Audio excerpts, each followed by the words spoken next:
পুঁই শাকগুলো আজকে কেটে ফেলবো, শুধু এই ঠাইটাই বড় হয়েছে আর বাকিগুলো সব ছোট, এই জন্য কেটে ফেলবো।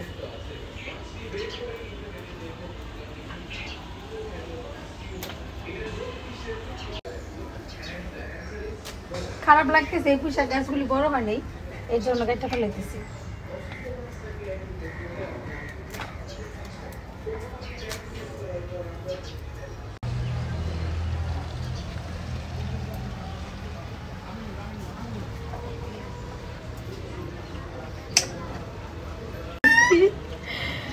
টিপি দিই না, কি কষ্ট লাগতেছে, এটা খুলে দাও একটু।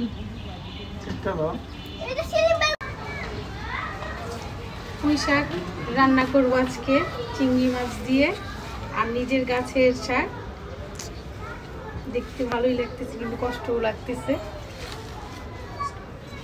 নিজের গাছের পুঁই শাক রান্না করলাম চিংড়ি মাছ দিয়ে।